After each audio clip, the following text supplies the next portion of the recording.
భక్తివర్ణ ప్రేక్షకులకి శుభోదయం.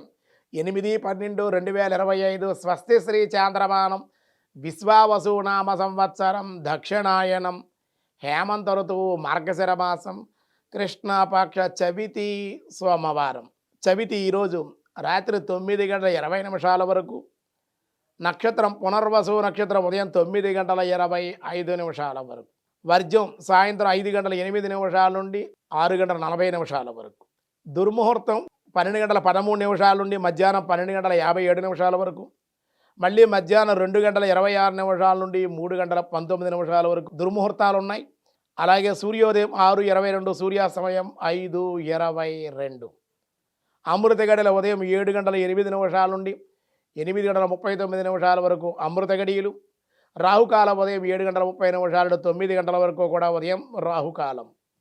శుభ సమయం ఉదయం 6 గంటల నుండి 7 వరకు ఉదయ శుభకాలం.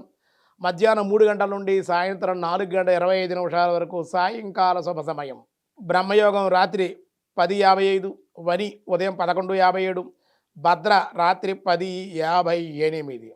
ఈరోజు సంకష్టహర చతుర్థి. గణపతిని ఆరాధించడం వల్ల విశేషమైన సత్ఫలితాలు కలుగుతాయి. పునర్వసు నక్షత్రం కాదు రాములు వారి ఆరాధన, పునర్వసు నక్షత్ర అర్చన, అభిషేకం, పునర్వసు నక్షత్ర కళ్యాణాలు జరుగుతాయి. రామచంద్ర స్వామి వారిని, పరమశివుణ్ణి, గణపతిని కూడా ఆరాధించే విశేషమైన రోజు అన్నమాట ఈరోజు. దినారంభ చక్రంలో ఈరోజు ముందుగా మేషరాశి. మేషరాశి సమయానుకూలంగా ఫలితాలు ఉంటాయి ఈ రోజును. అలాగే నమ్మక ద్రోహాలు కూడా ఉండే అవకాశం కూడా ఉంది, కూడా జాగ్రత్తగా ఉండాలి. వృషభ రాశి వారి కుటుంబంలో విభేదాలు, మాట పట్టింపులు, కుటుంబంలో అనారోగ్య సమస్యలు, ధనమునకు ఇబ్బంది.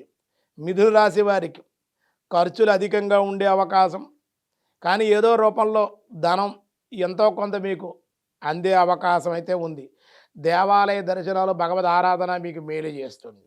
కర్కాటక రాశి వారికి బంధుమిత్ర సంగమాలు, ప్రయాణ సౌఖ్యాలు, విందు భోజనాలు. సింహరాశి వారికి శారీరకంగా శ్రమ అధికంగా ఉంటుంది, అనుకోని మార్పులు కూడా ఉంటాయి. కన్యారాశి అధికంగా కోపం వల్ల నష్టము, గౌరవభంగం కూడా ఉండే అవకాశం ఉంది. తులారాశి నూతనమైన వ్యాపార లాభాలు, ఆనందము, నిరుద్యోగులకు ఉద్యోగంలో బాగుండే అవకాశం, ఉద్యోగ అవకాశాలు. వృశ్చిక రాశి వారి కుటుంబ సమస్యలు, అధిక ఖర్చులు, స్వల్ప అనారోగ్య సమస్యలు. ధనుసు రాశి వారి నూతనమైన వస్త్ర వస్తు లాభాలు ఉన్నాయి.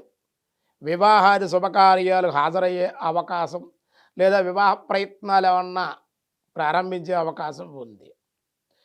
మకర రాశి వారి వ్యావసాయిక మూలకంగా లాభాలు, చిరు వ్యాపారులకి లాభాలు ఉండే అవకాశం. కుంభరాశి వారికి అనారోగ్య సమస్యలు, ఆ అనారోగ్య సమస్యలు శస్త్రచికిత్స ద్వారా తగ్గి కొంచెం ఆనందంగా ఉండే అవకాశం. దేవాలయ దర్శనాలు, దైవభక్తి ఉండే అవకాశాలు ఉన్నాయి. మీనరాశి వారికి రుణములు తీరడం వల్ల కుటుంబ ఆనందం, కుటుంబ వ్యక్తులు సహాయ సహకారాలు అందడం వల్ల ఆనందంగా ఉండే అవకాశం ఉంది.